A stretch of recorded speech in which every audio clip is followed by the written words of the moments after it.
Salut à toutes et à tous, bienvenue sur Ask Me How. Dans cette partie, je vais vous expliquer une nouvelle partie du langage C. Il s'agit des pointeurs. C'est une partie très importante parce que ce qui viendra après est basé sur ça. Donc suivez bien.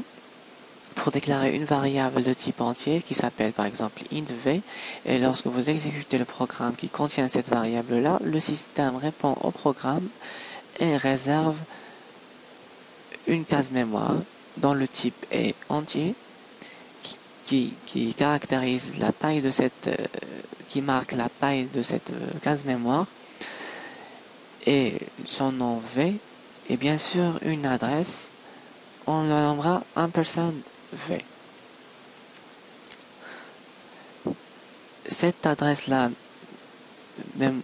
mémoire là est unique, donc une variable ne peut pas avoir 2 ou 3 cases mémoire, mais juste une seule adresse mémoire.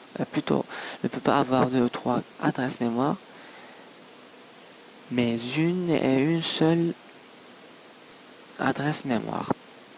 Donc si par hasard l'adresse de V1 est égale à l'adresse de V2, cela implique que V1 est égal à V2.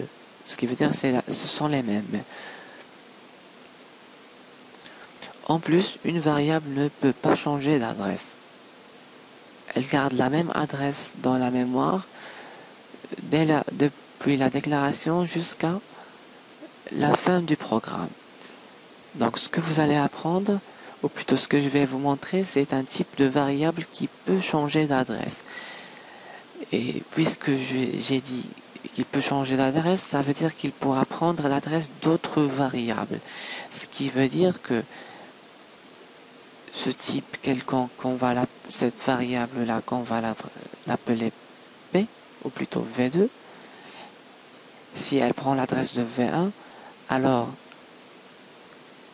toute opération effectuée sur cette variable-là sera faite sur la variable V1. Ce type de variable s'appelle les pointeurs. Pour déclarer un pointeur, on écrit le type des variables sur lesquelles il va pointer. Après, on écrit étoile, puis le nom du pointeur. On va l'appeler P. Donc, pour déclarer un pointeur de type entier, on écrit int, puis étoile, puis P. Soit une variable qui s'appellera v, ayant la valeur 6. Donc son adresse est $v.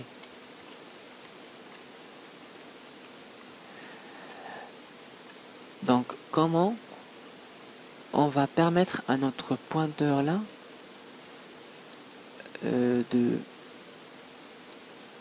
de pointer sur la variable v. En effet, P pointe sur V, ça veut dire que P prend l'adresse de V. Donc, pour que le pointeur P prenne l'adresse de V, on écrit P reçoit V, l'adresse de V. Donc, on lui affecte l'adresse de V. Donc, retournons à notre dessin. Voici notre pointeur. Donc ce pointeur-là pointe sur V. Et sa valeur est... Et son adresse est l'adresse de V. Donc nous avons maintenant deux variables ayant la même adresse. Ce qui veut dire que si je modifie ou bien je fais une sorte d'opération sur P, ça veut dire que je fais une opération sur V. Car maintenant V est la même chose que P. Ce sont les mêmes. Comment maintenant on va afficher la valeur de V via le pointeur P? Donc, je vais venir ici, je vais écrire printf %d. À la place d'écrire V, je vais écrire étoile P. Étoile P veut dire la valeur et P, c'est l'adresse de la variable sur laquelle il pointe. Et étoile P, c'est la valeur de la variable sur laquelle il pointe. Donc je vais essayer de compiler et afficher.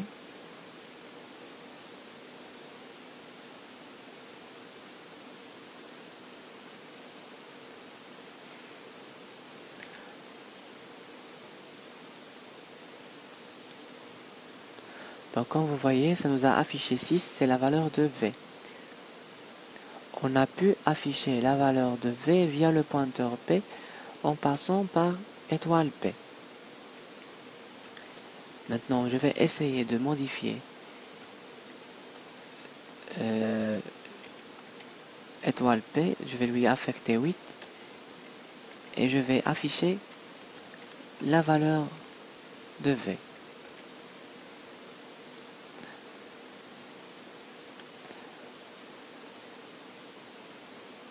Donc ça a affiché 8. Donc on a pu modifier la valeur de V via le pointeur P. Maintenant je vais déclarer une autre variable qui aura la valeur 10. Et là je vais pointer P sur L. Donc on va changer l'adresse de P. Donc désormais P pointe sur L. Et maintenant je vais essayer d'afficher étoile P.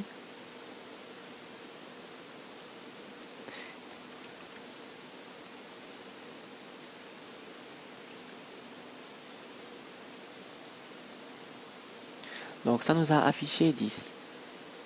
Et c'est la valeur de L, puisque P pointe sur L. Maintenant, comment faire pour que le pointeur ne pointe sur rien? C'est facile. En fait, P reçoit 0. Maintenant, le pointeur est libre. Il ne pointe plus sur rien. Donc, c'est tout pour la notion des pointeurs. J'espère vous voir dans la prochaine vidéo. Et à toutes. Bisous tout le monde.